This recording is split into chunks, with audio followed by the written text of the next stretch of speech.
নমস্কাৰ, মই ঋতুৰাজ। টাইম এইটৰ দৰ্শকসকলৰ বাবে এই মুহূৰ্তত লৈ আহিছোঁ এটা ডাঙৰ খবৰ। শেহতীয়া এটা ঘণ্টাত ইৰাণে ইজৰাইলৰ ওপৰত তিনিবাৰকৈ ভয়ংকৰ আক্ৰমণ আৰম্ভ কৰিছে আৰু সমান্তৰালকৈ দেখিবলৈ পোৱা গৈছে কেৱল ইজৰাইলৰ ওপৰতে নহয়, এতিয়া মধ্যপ্ৰাচ্যত থকা প্ৰতিটো আমেৰিকান সেনাৰ ঘাটিও এতিয়া ইৰাণে লক্ষ্য কৰি লোৱা পৰিলক্ষিত হৈছে আৰু সমান্তৰালকৈ দেখিবলৈ পোৱা গৈছে এতিয়া ইৰাকত থকা আমেৰিকান সেনাৰ ঘাটিত হাই এলাৰ্ট দিয়া হৈছে আৰু শেহতীয়া এঘণ্টাত কৰা তিনিবাৰকৈ আক্ৰমণত এই পৰ্যন্ত 6জনকৈ ইজৰাইলী নাগৰিক মৃত্যু হোৱাৰ বাতৰি আহি পৰিছে। টাইম এইট ৱাৰ ব্ৰেকিং এই মুহূৰ্তত যুদ্ধৰ দামামাৰ প্ৰতিটো বাতৰি এ টু জেড টাইম এইটৰ দৰ্শকসকলৰ বাবে। ইজৰাইলক পুনৰ লক্ষ্য কৰি ল'লে ইৰাণে শেহতীয়া এটা ঘণ্টাত তিনিবাৰকৈ তৃতীয়বাৰৰ বাবে বেলিষ্টিক মিছাইলেৰে আক্ৰমণ চলাইছে ইৰাণে আৰু আমেৰিকাৰ যি সেনাৰ ঘাটিকো লক্ষ্য কৰি লৈছে। 6 ইজৰাইলী লোকৰ ইতিমধ্যে মৃত্যু হৈছে বুলি প্ৰাথমিক খবৰ এই মুহূৰ্তত আহি পৰিছে। চতুৰ্থটো মিছাইল নিক্ষেপৰ আগতেই ইজৰাইলত দিয়া হৈছে হাই এলাৰ্ট আৰু ইজৰাইলৰ জনতাই ততাতৈয়াকৈ বাংকাৰলৈ যাবলৈ বাধ্য হৈছে। ইজৰাইলত কেৱল চাইৰেনৰ শব্দ, যুদ্ধ চাইৰেন বাজি উঠিছে কেৱল ইজৰাইলৰ প্ৰতিটো প্ৰান্তত। ৱাৰ ব্ৰেকিঙত লৈ আহিছোঁ, ইজৰাইলৰ কেইবাখনো চহৰত চাইৰেন বাজি উঠিছে। ইজৰাইলৰ জেৰুজালেম, টেল এভিভ আৰু সমান্তৰালকৈ বিয়েৰশ্বেভা নামৰ যিখন চহৰ, সেই চহৰত এতিয়া ভয়ংকৰ পৰিৱেশ। সাধাৰণ জনতাক বাংকাৰত আশ্ৰয় লোৱাৰ নিৰ্দেশ দিয়া হৈছে, চাৰিওফালে যুদ্ধ চাইৰেন বজাই দিয়া হৈছে। আনহাতে ইৰাকত থকা আমেৰিকাৰ যি দূতাবাস, আমেৰিকাৰ বৈদেশিক যি দূতাবাস, সেই দূতাবাসত দিয়া হৈছে হাই এলাৰ্ট। বাগদাদত থকা আমেৰিকান বিদেশী দূতাবাসত নিৰাপত্তা বৃদ্ধি কৰি দিয়া হৈছে। শেহতীয়াকৈ উত্তৰ বাগদাদত অৱস্থিত তাজি সামৰিক ঘাটিত কৰা হৈছিল ড্ৰোনেৰে আক্ৰমণ আৰু ঠিক একেদৰে 13টাকৈ মিছাইল নিক্ষেপ কৰা হ'ল ইৰাণৰ তৰফৰ পৰা। আমেৰিকান সেনাৰ ঘাটি, মধ্যপ্ৰাচ্যত থকা সেনাৰ ঘাটিত ইতিমধ্যে আক্ৰমণ চলিছে। কাটাৰত থকা, দোহাত থকা যি আমেৰিকান সেনাৰ ঘাটি উৰুৱাই দিয়া হৈছে। পুটিনৰ সৈতে বৈঠক কৰাৰ পাছত কিন্তু ইৰাণে এতিয়া শক্তি দেখুৱাইছে। ইৰাণে শক্তি প্ৰদৰ্শন বিশ্ববাসীৰ সন্মুখত কৰাৰ পাছত এই বিশ্ববাসীৰ সন্মুখত মধ্যপ্ৰাচ্যৰ যুদ্ধখনৰ দামামা এতিয়া ক্ৰমাগতভাৱে বৃদ্ধি পাইছে। বৰ্তমানলৈকে ইৰাণ ইজৰাইলৰ উত্তেজনা, যুদ্ধকালীন পৰিস্থিতি অব্যাহত আছে। ইজৰাইলক পুনৰ লক্ষ্য কৰি লৈছে ইৰাণে আৰু কেৱল ইজৰাইলকেই ইৰাণে লক্ষ্য কৰি লোৱা নাই, আমেৰিকান দূতাবাস, আমেৰিকান আৰ্মিৰ যি বেছ, আমেৰিকান সেনাৰ যি ঘাটি, সেই ঘাটিৰ ওপৰতো মিছাইল আক্ৰমণ চলিছে। 6 ইজৰাইলী লোকৰ পুৱাৰ ভাগৰ পৰা মৃত্যু হৈছে। পুৱতি নিশাৰ পৰা চলা এই আক্ৰমণত এই পৰ্যন্ত 6জনকৈ ইজৰাইলী লোকৰ মৃত্যু। চতুৰ্থটো মিছাইল আক্ৰমণৰ প্ৰাক মুহূৰ্তত এতিয়া দেখিবলৈ পোৱা গৈছে ইজৰাইলত হাই এলাৰ্ট জাৰি কৰি দিয়া হৈছে। কেৱল ইজৰাইলতেই নহয়, ইজৰাইলততো চাইৰেনৰ শব্দ শুনিবলৈ পোৱা গৈছেই, সমান্তৰালকৈ দেখিবলৈ পোৱা গৈছে আমেৰিকান যিসমূহ ঘাটি আছে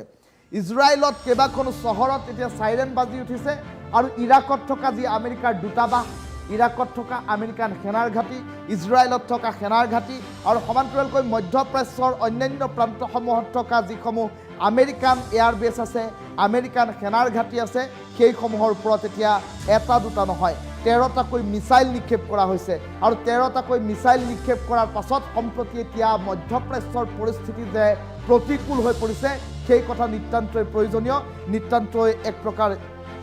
চিন্তনীয় হৈ পৰা পৰিলক্ষিত হৈছে। বাগদাদত অৱস্থিত আমেৰিকান এয়াৰবেছৰ ওপৰতো চলিছে আক্ৰমণ। 13টাকৈ মিছাইল নিক্ষেপ কৰা হৈছে ইৰাণৰ তৰফৰ পৰা আৰু সমান্তৰালকৈ দেখিবলৈ পোৱা গৈছে এতিয়া আমেৰিকাৰ দাবী যেন নস্যাৎ কৰা হৈছে আৰু আমেৰিকাই যেন এতিয়া এক প্ৰকাৰ ইৰাণক জোকাইহে ল'লে, তেনেধৰণৰ এক পৰিৱেশৰ সূচনা বৰ্তমান সময়ত হৈছে আৰু এইদৰেই ইৰাণে শক্তি প্ৰদৰ্শন বিশ্ববাসীৰ সন্মুখত কৰিছে আৰু আমেৰিকাৰ ৰাষ্ট্ৰপতি ডোনাল্ড ট্ৰাম্পে কৰিছিল মন্তব্য যে দুয়োখন দেশৰ মাজত যুদ্ধবিৰতি হ'ব। দুয়োখন দেশৰ মাজত যুদ্ধবিৰতিৰ কথা উল্লেখ কৰা আমেৰিকান ৰাষ্ট্ৰপতি ডোনাল্ড ট্ৰাম্পক যেন এক প্ৰকাৰ প্ৰত্যাহ্বানহে দিয়া হ'ল, সেই কথা ইতিমধ্যে ধ্ৰুৱতৰাৰ দৰে সত্য হৈ পৰিছে। এঘণ্টাত তৃতীয়বাৰৰ বাবে ইজৰাইলৰ ওপৰত ইৰাণে মিছাইল নিক্ষেপ কৰিছে। সহজ কথা নহয়, মাত্ৰ এঘণ্টাৰ ব্যৱধানত 3বাৰকৈ বেলিষ্টিক মিছাইল নিক্ষেপ। 6 ইজৰাইলী লোকৰ মৃত্যুৰ বাতৰি আৰু সমান্তৰালকৈ ৱাৰ ব্ৰেকিঙত আৰু কেইবাটাও গুৰুত্বপূৰ্ণ খবৰ যে চতুৰ্থটো মিছাইল নিক্ষেপৰ আগতেই ইজৰাইলত এতিয়া হাই এলাৰ্ট জাৰি কৰি দিয়া হৈছে আৰু হাই এলাৰ্ট জাৰি কৰি দিয়া হৈছে কেৱল ইজৰাইলতেই নহয়, চাইৰেনৰ শব্দ শুনাৰ লগে লগে দেখিবলৈ পোৱা গৈছে যিসমূহ আমেৰিকান দূতাবাস আছে ফৰেন যিসমূহ এম্বেচি আছে এই ফৰেন এম্বেচিসমূহ বৈদেশিক যিসমূহ এম্বেচি এই এম্বেচিসমূহৰ আশে পাশে নিৰাপত্তা বৃদ্ধি কৰা হৈছে আৰু নিৰাপত্তা বৃদ্ধি কৰাৰ সমান্তৰালকৈ দেখিবলৈ পোৱা গৈছে এতিয়া আমেৰিকান সেনাৰ ঘাটিও এতিয়া স্পৰ্শকাতৰ হৈ পৰিছে আমেৰিকান সেনাৰ ঘাটিৰ ওপৰতো ইৰাণৰ আক্ৰমণ ক্ৰমাগতভাৱে বৃদ্ধি পাইছে আৰু ৱাৰ ব্ৰেকিঙত এই মুহূৰ্তত লৈ আহিছোঁ বাগদাদত থকা আমেৰিকাৰ বিদেশী দূতাবাসত নিৰাপত্তা বৃদ্ধি কৰি দিয়া হৈছে সমান্তৰালকৈ দেখিবলৈ পোৱা গৈছে শেহতীয়াকৈ উত্তৰ বাগদাদত অৱস্থিত তাজি সামৰিক ঘাটিত ড্ৰোন আক্ৰমণ হৈছিল এই তাজি সামৰিক ঘাটিত আমেৰিকান সৈন্যই বাহৰ পাতে এই তাজি সামৰিক ঘাটিত আমেৰিকান সৈন্যই যুদ্ধৰ কুচকাৱাজ কৰে আৰু তেনে পৰিপ্ৰেক্ষিতত আমেৰিকান এই তাজি সামৰিক ঘাটি মিছাইলেৰে উৰুৱাই দিয়া হৈছে ড্ৰোনেৰে আক্ৰমণ চলোৱা হৈছে আৰু পুটিনৰ সৈতে ইৰাণৰ এখন গুৰুত্বপূৰ্ণ বৈঠক হ'ল যি সময়ত আমেৰিকাই দাবী উত্থাপন কৰিছিল ইৰাণক আত্মসমৰ্পণ কৰিবৰ বাবে যি সময়ত আমেৰিকাই ইৰাণক আত্মসমৰ্পণৰ দাবী উত্থাপন কৰিছিল সেই সময়ছোৱাতেই এটা কথা সুস্পষ্ট হৈ পৰিছিল যে কোনো কাৰণত আত্মসমৰ্পণ নকৰোঁ বুলি ইৰাণৰ সৰ্বোচ্চ নেতা আয়াতুল্লাহ খামেনিৰ তৰফৰ পৰা ইতিমধ্যেই উল্লেখ কৰা হৈছিল আয়াতুল্লাহ খামেনিৰ তৰফৰ পৰা সেই কথা সুস্পষ্টকৈ উল্লেখ কৰাৰ পাছত আমেৰিকা এক প্ৰকাৰ খৰ্গহস্ত হৈ পৰিছিল আমেৰিকাই সময় বান্ধি দিছিল ইৰাণক আৰু ইৰাণক আমেৰিকাই সময় বান্ধি দিয়াৰ পাছত দেখিবলৈ পোৱা গ'ল আমেৰিকায়ো ইৰাণৰ ওপৰত এক প্ৰকাৰ এই যুদ্ধ নিয়ন্ত্ৰণৰ বাবে এই যুদ্ধ শেষ কৰিবৰ বাবে আক্ৰমণ আৰম্ভ কৰিছিল সেই আক্ৰমণতো কিন্তু ইৰাণ ক্ষতিগ্ৰস্ত নহ'ল ইৰাণে প্ৰত্যেক সময়তেই ইয়াৰ প্ৰত্যুত্তৰ দি অহা পৰিলক্ষিত হৈছে ইৰাণে উল্লেখ কৰিলে যে আমেৰিকাৰ আক্ৰমণত আমাৰ কোনো ধৰণৰ ক্ষয় ক্ষতি হোৱা নাই আৰু তেনে পৰিপ্ৰেক্ষিতত আমেৰিকাই বুজি পালে যে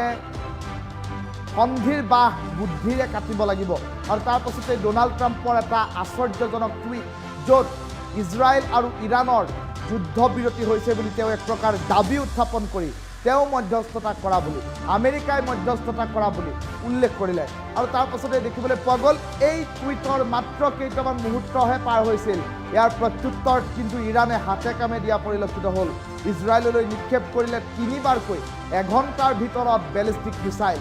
মাত্ৰ এটা ঘণ্টাৰ ব্যৱধানত 3টাকৈ বেলিষ্টিক মিছাইল আক্ৰমণ চলিল আৰু কেৱল ইজৰাইলৰ ওপৰতে নহয় আমেৰিকান যিসমূহ সেনাৰ ঘাটি আছে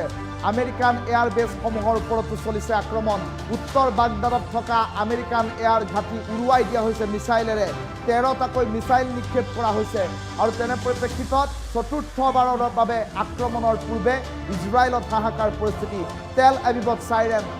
জেৰুজালেমত চাইৰেন বিয়েৰ ছভা নামৰ যিখন চহৰ সেই চহৰখনতো এতিয়া যুদ্ধ চাইৰেন বাজি উঠিছে আৰু সৰ্বসাধাৰণ জনতা এতিয়া ঢাপলি মেলিবলৈ বাধ্য হৈছে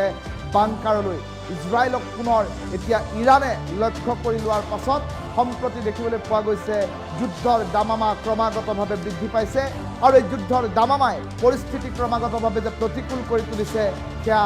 স্পষ্ট হৈ পৰিছে এই মুহূৰ্তত